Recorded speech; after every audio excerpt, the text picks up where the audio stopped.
Tapi kenapa tiba-tiba jadi ke Qatar gitu, Bang?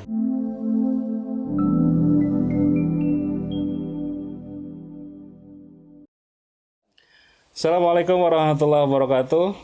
Bismillahirrahmanirrahim. Rabbi shrah li sadri wa yassir li amri wahlul 'uqdatam min lisani yafqahu qawli. Sahabat Al-Qur'an, sahabat alam Al-Qur'an yang berada di mana saja. Kali ini kita ada konten baru nih, ngobrol-ngobrol podcast dengan berbagai sumber ya. Kali ini kita sudah kedatangan Ustadz kita yang sudah warawiri di media sosial sahabat alam Al-Quran. Ada Ustadz Abdurrahman Fakih Mukhlis. Mohon maaf nih, kita sekarang syutingnya di studio di luar. Jadi kalau nanti terdengar suara-suara dari luar selain suara kita, mohon dimaklumi. Baiklah, kita langsung sapa saja. Selamat datang Ustadz Abdurrahman Fakih Mukhlis. Iya, selamat datang. Gimana kabarnya? Alhamdulillah sehat. Saya panggil Ustadz aja ya?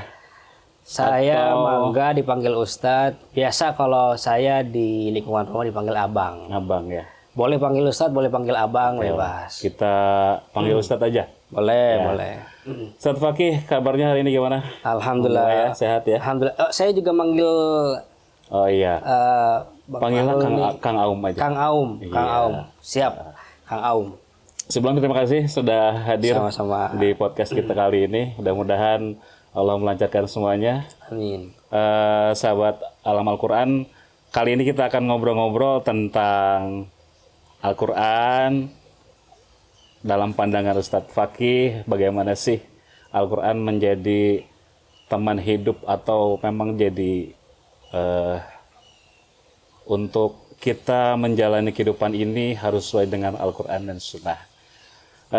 Ustadz Fakih ini kita kenal sebagai seorang Ustadz muda yang alhamdulillah beliau banyak sekali pengalamannya.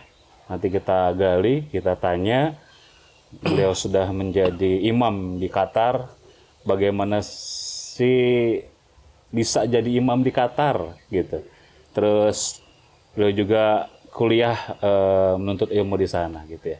Oke, Ustadz Fakih, yang pertama. Ya. Ustadz Fakih ini kita kenal sebagai hafiz Quran. Ya.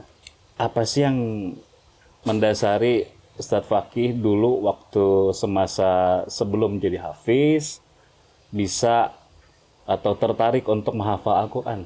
Ya. Seperti itu. Terima kasih Kang Aum. Bismillahirrahmanirrahim. Alhamdulillah wassalatu wassalamu ala Rasulillah wa ala alihi wa ashabihi wa man walah. Wala hawla wala quwata illa billah ma ba'd. Yang saya hormati Kang Aum dan juga sahabat alam Al-Quran yang ada di manapun. Begini, yang pertama seperti yang tadi dibilang sama Kang Aum, sebetulnya pengalaman saya belum banyak-banyak amat. Saya baru lah ya. Tapi kan kalau kita kan lihatnya masih muda tapi Ya. luar biasa gitu Bang. Ya, tapi ada, insya Allah yang pasti ada yang jauh lebih baik dan jauh lebih banyak pengalaman dari saya. Di sini saya hanya berbagi pengalaman saja kepada Kang Aum, kepada pemirsa semua di Instagram, di YouTube, di TikTok, dan di sosial media yang lainnya tentang pengalaman-pengalaman saya. Baik, yang pertama Kang Aum, sebetulnya saya dulu sebelum menghafal atau menuntaskan Al-Quran itu belum ada keinginan untuk menyelesaikan hafalan Al-Quran 30 juz. Karena saya merasa waktu itu menghafal itu kan berat. Betul, betul. Apalagi Quran itu kan tebel. Ya. Kalau misalkan kita baca novel, ya kan, itu kan tebel tapi kan kita baca. Dan bahasanya itu. Bahasa Indonesia Betul. juga. Quran kita pegang aja udah tebel. Bahasa bukan Indonesia, bahasa Betul. Arab. Rasanya itu kayaknya udah deh cukup segitu aja. Jadi dulu waktu SMA itu memang punya modal hafalan sekitar 10 juz. Tapi saat itu pernah bilang juga ke seorang teman, kayaknya belum ada gitu niat untuk menghatamkan hafalan Al-Quran. Nah, qadarullah saat itu setelah SMA kan harusnya masuk kuliah ya. Betul. Nah, cuma saat itu mau ke Madinah, mau ke Mesir, mau ke Timur Tengah, jalannya tuh sulit, ya. Belum diterima, saat itu ada demo yang besar di Mesir.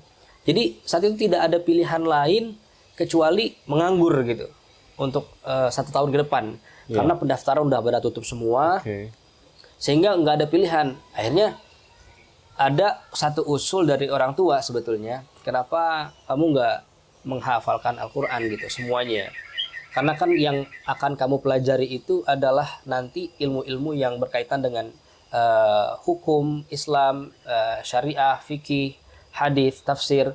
Akan jauh lebih baik jika abang gitu ya, manggil di rumah itu bisa menghafal semuanya, karena itu akan menjadi yang memudahkan gitu untuk menuntut ilmu. Ya benar juga gitu. Tapi memang karena nggak ada pilihan lain gitu ya. Akhirnya cari-cari pesantren tahfidz. Saya akhirnya datang ke Wadi Mubarak di Megamendung di Puncak Bogor ya. Tes di sana dan alhamdulillah lulus. Nah, di situ saya menghafalkan Al-Qur'an 30 juz karena memang sudah punya modal 10 juz. Jadi memang meskipun diulang lagi ya dari nol, di sana menghafal dari nol lagi, tapi memang karena sudah punya modal, akhirnya kurang dari 1 tahun sudah selesai menghafal 30 juz. 1 tahun berikutnya mengambil sanad, jadi mengambil sanad Al-Quran dari seorang syekh yang bernama Syekh Ibrahim Al-Imad. Beliau dari Yaman, beliau ditugaskan oleh institusi tahfidzul Quran yang berpusat di Jeddah. Saat itu beliau ada di Wadi Mubarak, memang ditugaskan untuk memilah dan memilih santri-santri anak-anak yang memang bisa diberikan sanad, diberikan ijazah oleh beliau. Dan alhamdulillah di 1 tahun berikutnya, itu tahun kedua di sana, alhamdulillah mendapatkan sanad dari beliau. Oke bang, berarti saya panggil abang aja kali ya? Boleh. Biar lebih akrab, biar anak ya. Jadi Abang Fakih ini di usia berapa tahun sih waktu itu sudah hafal 10 juz itu? SMA itu SMA kurang lebih ya 17-18 tahun lah. 17. Saya lupa persisnya. Memulai hafalannya dari kapan bang? Kalau mulai Al-Quran menghafal Al-Quran sebetulnya dari kecil pasti ya. Kita kan dulu dari juz amma dulu kayak dari gitu juz ya. amma dulu. Kan di lingkungan rumah itu kan ada TPA, ada tempat ngaji. Disitulah kita mulai menghafal Al-Quran, ada masjid. Di situ kita menghafal surat-surat pendek seperti layaknya anak-anak pada umumnya. Maksud saya hafiz Quran atau menghafal Quran yang sudah diresapi ini benar-benar ada tekniknya, prosesnya harus seperti apa. Kan kalau misalkan waktu kita semasa kecil ya memang pengajian biasa, kita hafal surat-surat pendek, mungkin di sekolah juga sudah dituntut seperti itu. Gitu. Apakah mulai SMP bang? Apa bahkan waktu baru mulai SMA memahami untuk menghafal Quran itu? Ya jadi memang kalau di usia sekolah Kang Aum, itu kebanyakannya karena memang kurikulum dari sekolah itu sendiri. Iya betul. Gitu. Nggak di TK, SD, saat itu SD kalau nggak salah minimal 1 juz kalau tidak salah ya, atau surat-surat pendek saya lupa. SMP itu minimal 2 juz kalau nggak salah atau 3 juz, dan SMA itu minimal 5 juz. Ya, cuma saya ikut program takhusus di situ, artinya program khusus yang memang di situ kita para santri berakselerasi dalam menghafal Al-Quran, percepatan menghafal Al-Quran, jadi dapat 10 juz. Sampai saat itu mungkin baru kerasa di SMP juga deh. Di SMP itu jadi di SMP sudah mulai ada kelihatan saya tuh senang untuk menghafal gitu. Cuma mungkin saat SMA mulai ada rasa futur, malas gitu ya, sehingga yang tadinya takhusus, yang tadinya kita berakselerasi jadinya merasa bosan gitu. Nah, tapi karena ada motivasi-motivasi dari orang tua, dari keluarga, akhirnya saya bisa termotivasi lagi dan menyelesaikan itu hafalan. Yang paling penting. Karena memang menghafal Al-Quran ini yang saya rasakan juga sampai usia segini masih sangat susah kalau tidak ada keinginan dari diri sendiri. Ya mungkin dari setiap hal juga gitu ya. Oke bang, dapat informasi atau kami ketahui bahwa dengan menjadi penghafal Al-Quran atau hafiz Quran ini ada wasilahnya abang jalan untuk mendapatkan pekerjaan ataupun diberi kepercayaan untuk menjadi imam di luar negeri. Ya. Tadi Kang Om sempat dengar, abang pertama malah pengen pilihnya itu Mesir ya. Ya, Mesir Madinah. karena emang menjadi tujuan utama pelajar-pelajar Indonesia untuk belajar tentang ilmu keislaman di sana.